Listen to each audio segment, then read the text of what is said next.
puro organic. Kaya ano sila, maliksi, malakas. Pag naglalakad, akala mo may pakpak. Parang lumilipad na sa...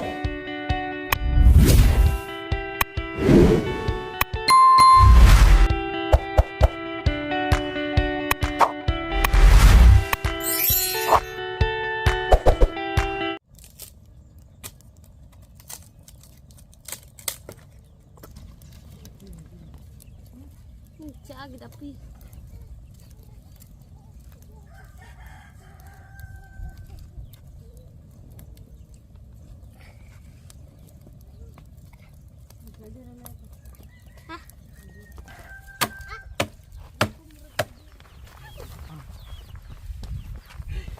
Atoy.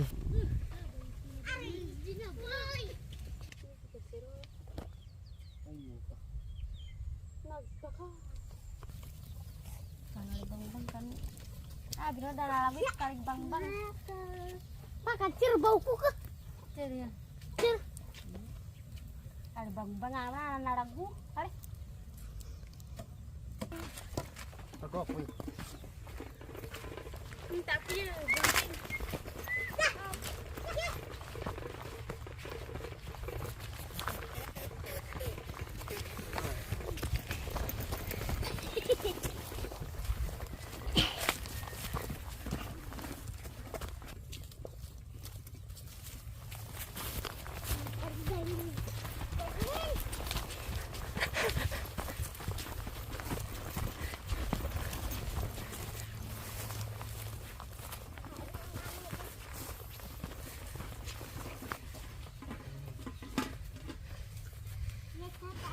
Marunong ka magluto, Kuya Anton?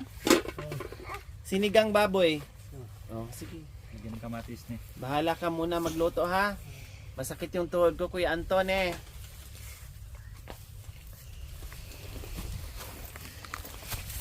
Ano yan?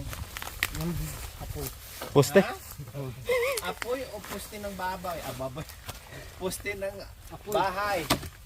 Apoy na yan? Oo. Grabe yung apoy mo. Wala nang putulan yan ah. Si Ate Janice, nagluto ng kanin? Nagsalang?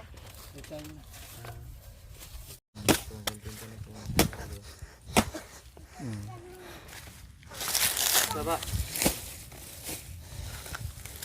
So ayan, gumawa ngayon ng Saging.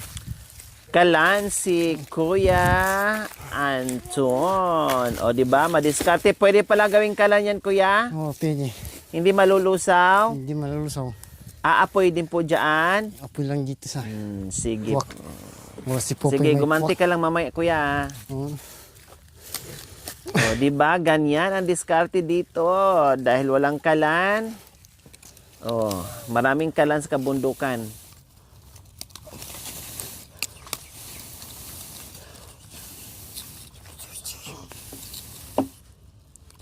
Masugatan ka, Bia, ha? Basta yan. Ako natatakot, eh. Yung laruan nila. Palang. Bigyan mo ni Papa yung ano, kahoy. Sayang. Yan. Bigyan mo ni Papa mo.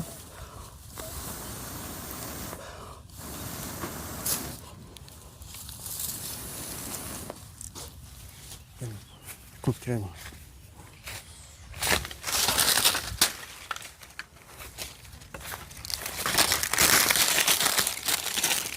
Kutin ko.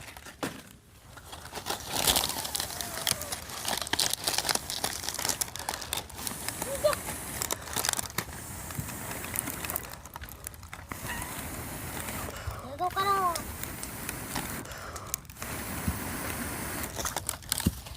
Yagaw.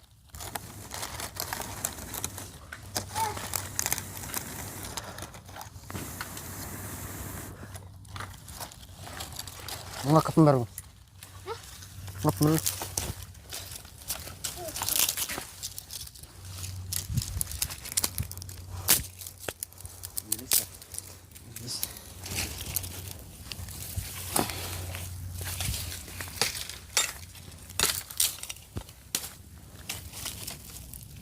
Wow, galing talaga ni Kuya. Mabilis sa lahat ng bagay. Please.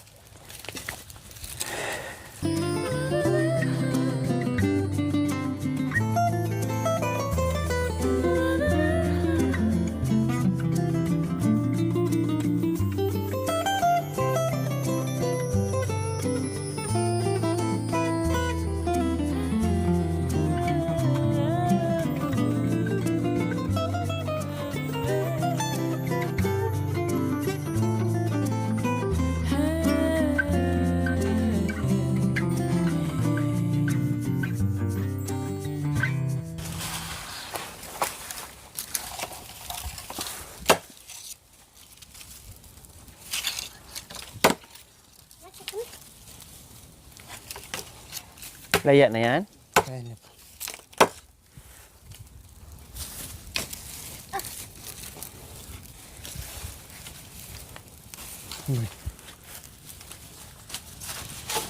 Yan.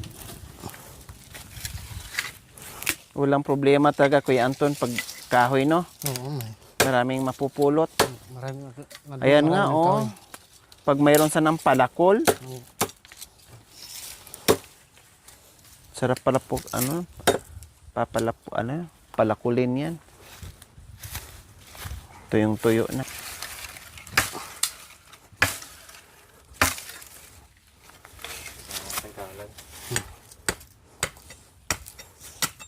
Ano yan, Kuya?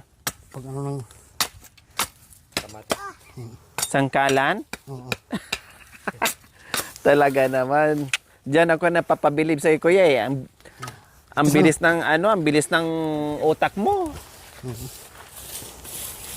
Oh, akala ko pandagdag mo dito panggatong, yung pala sangkalan na pala ang punta niya. Oh, yan, bahala ka na magluto niyan.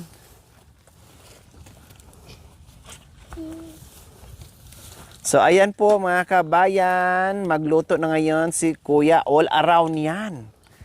Oh, all around yan si Kuya.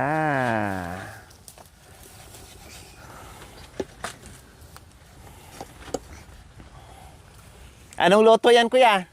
Ito po. Ano. Sigang. Ah, sinigang. Magsigang daw si Kuya. Marami yan. Ubusin mo na, ne. Ubusin Baka natin. masira pa.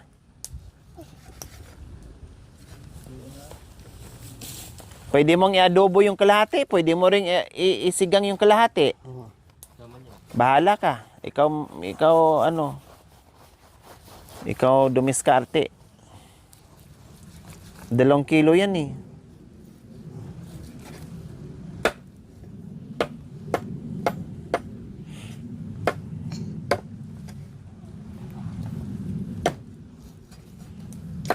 Yung asawa kasi mga kabayan, hindi masyadong makaano dahil may baby sila.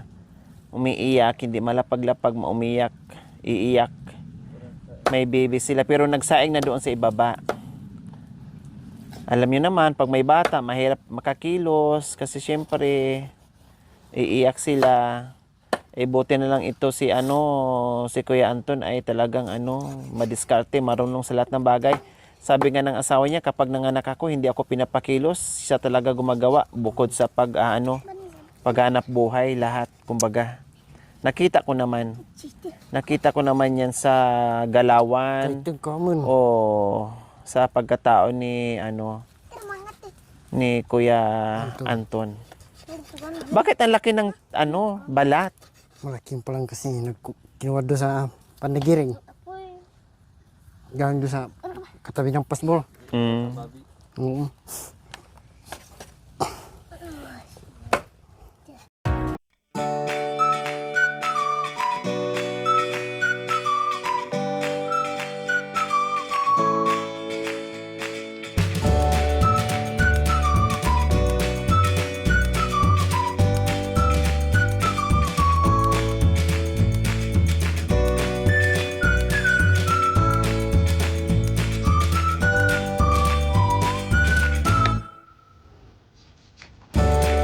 Saan ka nakahuli, Kuya? Nung babira mo? Doon sa kumuro ko sa sayo kanina. Kailan mo nahuli yan? Kanina. Mga anong oras? Sa araw na. Ha? Sa araw na. Isang araw na? Nasana yung ulo niyan sa mga paa? Wala. Wala na. Inuna. Or tumakbo yung ulo. Katawan yung nano. Naiwan. Tumakbo yung ulo pati yung paa. Ganap na. Kapag nakahuli ka ng baboy ramo kuya, ilang araw nyo rin yung kainin, ulamin? Hindi, isang linggo. Isang linggo? Isang buong baboy? Isang linggo kainan? Oo. Tagal-tagal din pala ni. Gan- Hindi naman masira. Hindi. Yan muna sa aking kadero. Pakuluan na kumbaga. Pag sunod makahuli ka, sabihin mo sa akin na para matikman ko yung baboy ramo ha. Sa aking babi naman. Masarap? Masarap pa dyan? Masarap yung babi naman. Oh. Anong lasa ng laman? Ganito yung naman niya. Lasang Masarap yun. masarap. Masarap yung kalibang. Wow. So yan ang gagawin mo mamaya. Kalibangbang. Yung kalibang. Tapos ano pa? Yung kamatis. Ano pa? Wala na. Yung sabiya sa bawang. Mhm. Kagabi.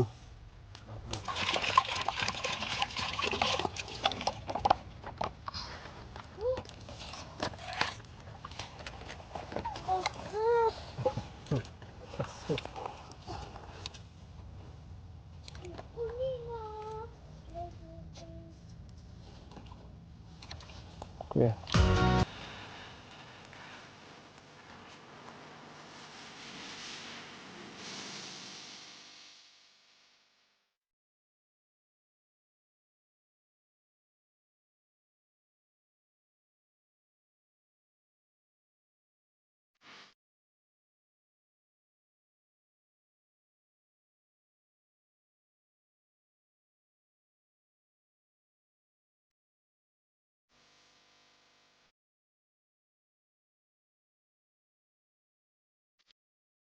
Hinuhugasan na ni Kuya Anton yung karning babi po mga kabayan. Bihira na matikman yan. Kung walang pambili, pupunta sa gubat, maghanap ng Babi naman. baboy ramo para makakain ng karning baboy. Kasi pag binili mo yan sa bayan, mahal. Oo. 'Di ba? Pero kung masipag ka, matyaga ka, no, nagbabaka sakali kang makahuli ng baboy ramo, pupunta ka doon sa bundok ng Tralala, Oo. no. So, minsan uwi ng masaya, minsan naman uwi ng kalungkutan. At may kasama pang luha-luha. Talagang mangingilid ang luha mo kasi sobrang layo ang pupuntahan mo, and then manghuli ka ng baboy ramo, and then hindi mo mahuli-huli, makatakbo, no, ay wala. 'Di ba? Grabing pagod mo, grabing effort mo, lahat and everything. And then makakatakas yung Babi naman. baboy ramo, wala po talaga mga kabayan. Uuwi ka talaga ng luhaan, as in, iiyak ka, yung pagod mo, maramdaman mo, para kang manglumo mga kabayan. Siyempre, gagawa ka ng paraan para sa pamilya mo, and then ang inaasahan din ng pamilya mo, pag uwi mo, may bit-bit kang karne, yung pala, wala. Luha ang bit-bit mo sa pag-uwi. Pero ganun talaga, no? Ganun talaga. Hindi porke na maraming baboy ramo dyan ay pupulutin mo lang, no? Hindi eh. Kailangan dadaan ka muna sa butas ng karayom bago mo sila mahuli at bago ka makaulam ng masarap na karne. Pero kung natsambahan naman, ay patay kang bata ka. Talagang masaya ng buong isang linggo ang pamilya ni Kuya Anton. Pero bibihira lang yun. Bibihira lang yun.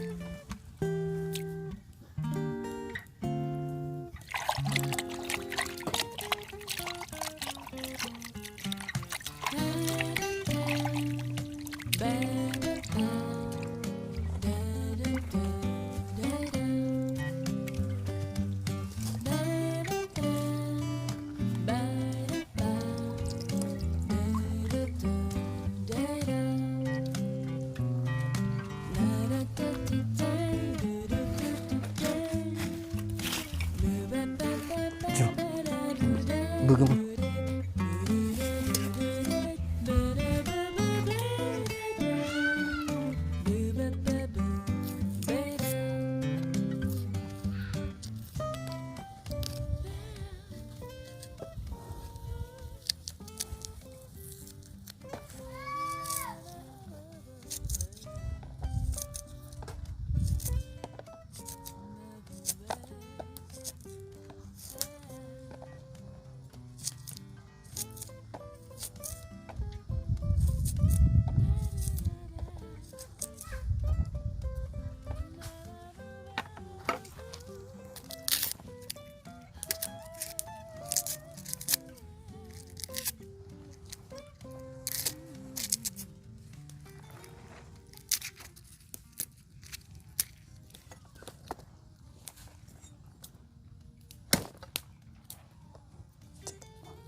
Baka masunog, matulog na.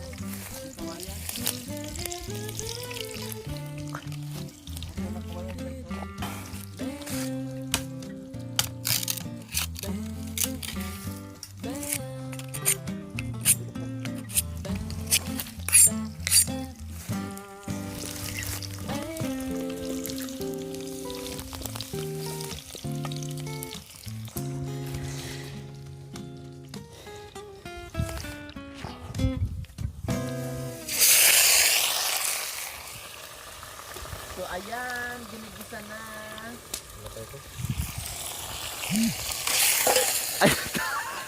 Oo.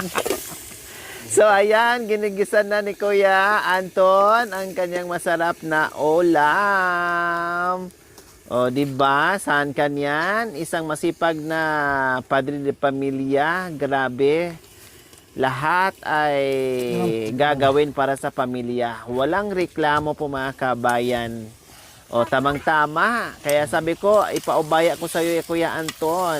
Total, sanay naman kayo manguha ng baboy ramo. Malamang, magaling din kayo magluto ng karne. O. Aba, amoy pa lang. Ang sarap na niya na, Kuya Anton na. Sarap yan. Amoy pa lang eh. Oo.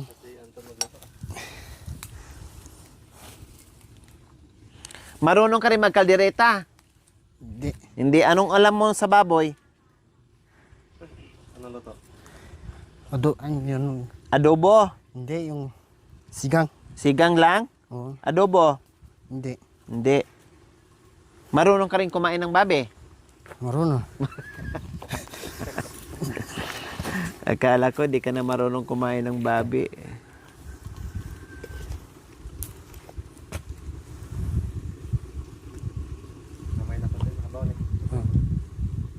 Lagyan ng sabaw. Oo.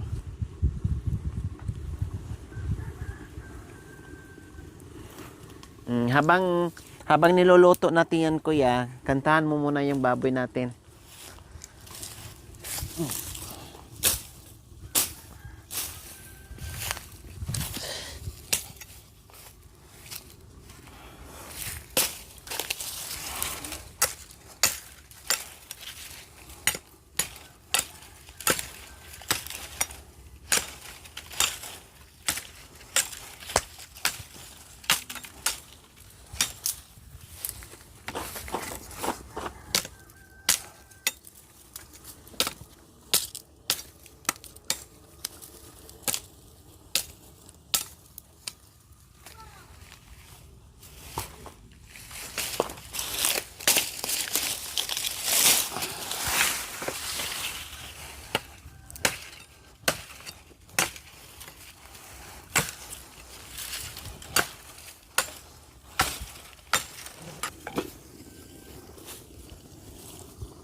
Ganalaklak na.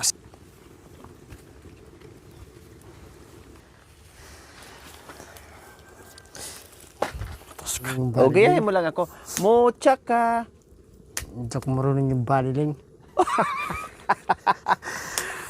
Anong alam mo? Wala. Walang hindi ako nag-alam. Hanap ng puso. Hindi ka alam magkanta kasi puro lang puso. O sabi mo, puso ka. Baliling sa kabundukan. Marunong mag-anti. Bakit ang layo mo? Layo ng mga arayo. Hirap mo abutin.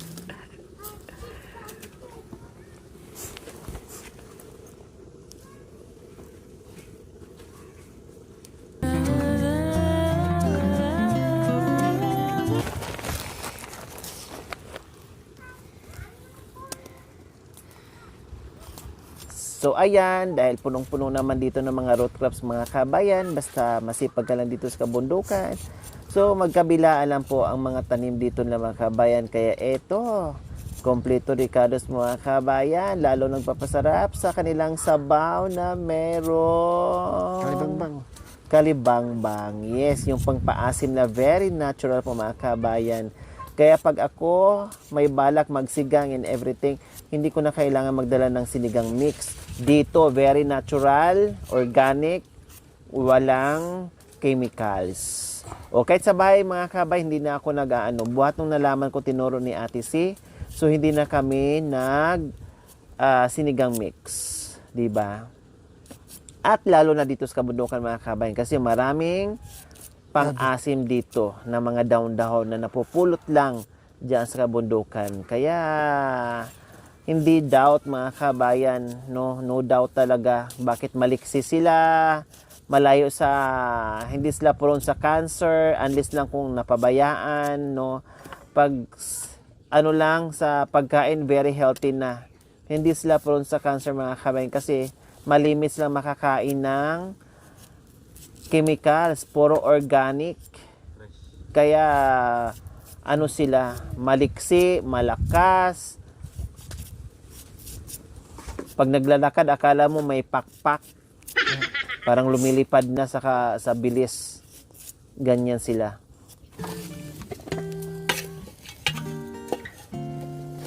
Niloto mo na lahat, kuya?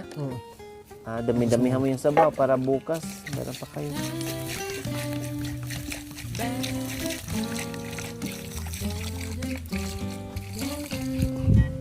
Matutuyo pa naman yan eh.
Ang buko, iniiwan mo talaga yung dalawa. Bakit? Saan? Sa buko. Bakit 2 piraso iniiwan mo? Kaya ko hindi na mag-inom yung mga bata. So sa kanila yan, tinira mo sa kanila. Kahapon, iniwan mo rin doon 2. Akyatin mo yung mamaya 2 ha? Oo. Kainin ko na eh.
Ban. Baboy. Sinigang.